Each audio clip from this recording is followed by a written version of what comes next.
Começando a falar de imunidade inata, a gente vai falar hoje a partir do capítulo 2 do livro de Imunologia Básica, e essa vai ser a primeira parte, só de introdução. Então vamos lá. A imunidade inata tem alguns aspectos, que são os aspectos gerais, e algumas especificidades que a gente vai tratar.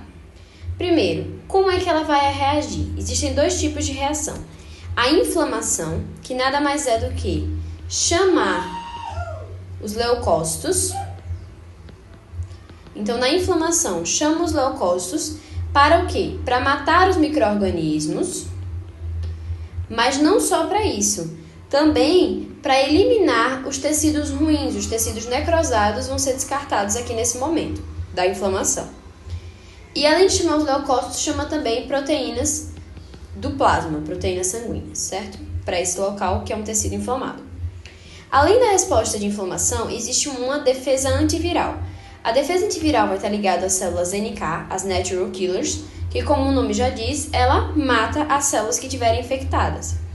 E também a produção e a resposta de interferon 1, que tem a função bem específica e bem simples de impedir a replicação viral. Ele impede esse momento de replicação. Então, duas respostas: inflamação e defesa antiviral. Sobre essas respostas, elas são de um tipo específico, porque elas são as respostas que a imunidade inata traz são as mesmas respostas, ou seja, independente do número de exposições, a resposta é sempre a mesma, porque não existe memória. A capacidade de guardar a memória das infecções anteriores não acontece na imunidade inata.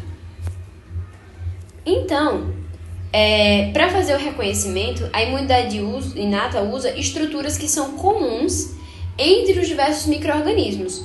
Estruturas como os LPS, os polissacarídeos, que os fagócitos vão usar, a manose, um tipo específico de RNA. Todas essas estruturas são gerais de vários micro-organismos e todas elas são vitais para a vida deles. Sem elas, se sofrer uma mutação que retire alguma dessas estruturas, esses micro-organismos não vão conseguir propagar a sua vida. Então, nesse sentido, esses padrões que existem em vários grupos de micro-organismos e que são reconhecidos pelo nosso corpo, são chamados de PAMPs. PAMP. Esses PAMPs, então, são os padrões entre micro-organismos. Para reconhecer esses PAMPs, então, a gente vai precisar dos PRR. O que é um PRR? É um receptor, o último R de receptor, de reconhecimento de padrão. Então, nada mais é do que, eu tenho aqui um PRR, que na verdade nada mais é do que uma molécula nossa, um receptor específico, que quando encontrar o seu antígeno com o PAMP, que é um padrão molecular, ele vai fazer essa conexão e formar um complexo de reconhecimento. Mas além dos PAMPs, os PRRs também têm capacidade de reconhecer outro grupo, que são chamados de DUMPs. O que é isso? Lembra que lá no começo eu disse que a inflamação... Cadê? Aqui. Que a inflamação também servia para tirar os tecidos ruins que estão do nosso organismo. Então, os DUMPs são os padrões de danos que o nosso organismo tem. Ou seja, são padrões que só as células necrosadas, danificadas, vão exibir. E quando essas células doentes exibem esses padrões, eles podem também ser reconhecidos.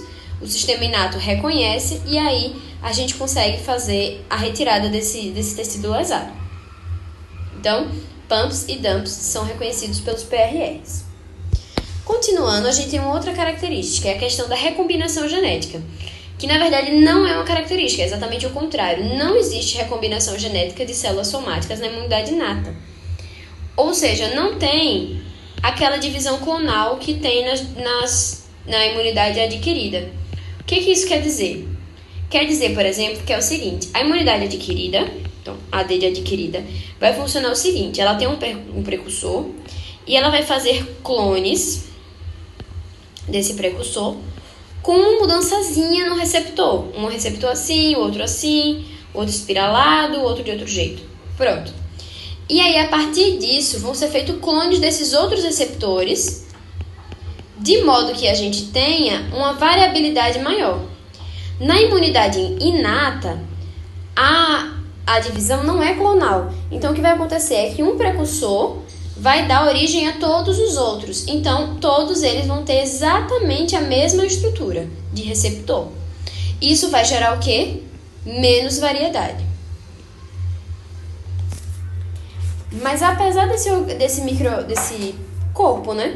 Desse sistema imune inato não ter uma variedade tão grande, ele tem alguns princípios que tornam ele muito eficientes. Um princípio muito importante para a continuidade da vida humana é o princípio da autotolerância, que é o seguinte, ele não vai agredir o próprio corpo. De que forma? Primeiro, porque os PRRs, como a gente tinha falado, reconhecem padrões, os PAMPs, que são muito específicos de micro-organismos, então acaba não gerando um reconhecimento tão fácil. E mesmo assim, mesmo que gerasse, são produzidas moléculas reguladoras para impedir essa conexão entre nossos antígenos próprios, que são, no caso, sem ser danificados. Então tem esse mecanismo. Para a gente entender mesmo agora o que é esse sistema imune, a gente tem que perceber que ele trabalha em estágios, são os estágios de defesa. Então, o primeiro passo, quando o micro-organismo quer entrar, é passar por uma porta de entrada. Mas essa porta de entrada já vai conter o sistema imune inato.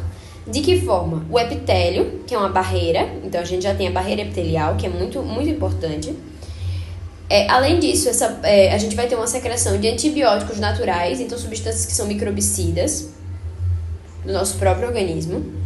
E a gente vai ter células linfóides também, algumas células linfóides soltas ali naquele tecido. Que tudo isso vai ajudar para que a porta de entrada dificulte o acesso do patógeno. Mas supondo que ele conseguiu passar da porta de entrada, ele chega então ao tecido. No tecido, o micro-organismo vai encontrar macrófagos, que tem a função clara de fagocitar. Também vai encontrar células dendríticas, que são células APCs, apresentadoras de antígeno, né? Então, que fazem o reconhecimento e levam lá para os linfonodos.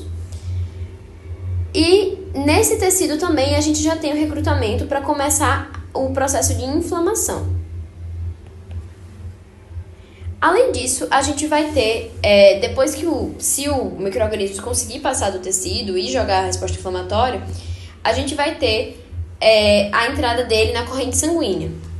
Quando a gente entra na corrente sanguínea, a gente vai ter proteínas plasmáticas, que vão também ajudar na resposta imune, e o sistema complemento, que a gente vai detalhar nas próximas aulas, que também tem uma função muito importante nesse sentido.